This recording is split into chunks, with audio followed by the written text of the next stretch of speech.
నమస్కారం. నిన్న మధ్యాహ్నం 1:40 జరిగిన విషాద సంఘటన ఇంకా దేశ ప్రజలందరి మధ్యలో అలాగే ఉంది.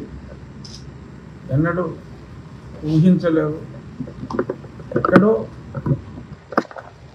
సముద్రం మధ్యలో ప్రమాదం జరగటం, లేదా కుట్రదారులు కూల్చివేయటం, కొన్ని సంఘటనలు మనం అప్పుడప్పుడు 5 ఏళ్ళకో 10 ఏళ్ళకో చూస్తాం. కానీ ఇలా కళ్ళెదురుగుండా అక్కడే ఎగిరిన విమానం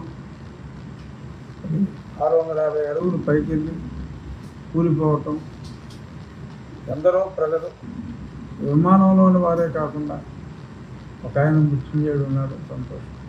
కానీ సుమారు ఒక 80 నుంచి 90 మంది భోంచేస్తున్న వాళ్ళు, హాస్టల్లో ఉన్న వాళ్ళు కూడా మరి సడన్గా ఇలా మృత్యువాత పడటం ఇది పెను విషాదం. ఆ విషాదంలో తనువు చాలించిన వాళ్ళందరికీ నా ప్రగాఢ, వారి కుటుంబ సభ్యులందరికీ నా ప్రగాఢ సంతాపాన్ని తెలియజేస్తున్నాం. మళ్ళీ ఇటువంటి సంఘటనలు పునరావృతం కాకుండా ఏం చేయాలనే దాని మీద పెద్దలు నరేంద్ర మోడీ గారు కూడా అక్కడే పర్యటిస్తున్నారు. ఈరోజు రియో నుంచి మళ్ళీ BGCA సంబంధిత శాఖలన్నీ కూడా మరింత అప్రమత్తమై రాబోయే రోజుల్లో ఇటువంటి విపత్తులు జరగకుండా చూడాలని, ఇటువంటివి జరగకుండా ఏదైనా మనకు కష్టం వచ్చినప్పుడు భగవంతుని ప్రార్థిస్తాం.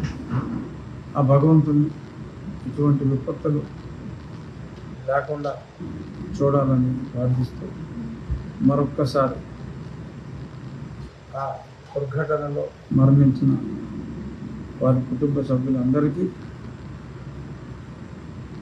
సానుభూతి తెలియజేస్తున్నాం.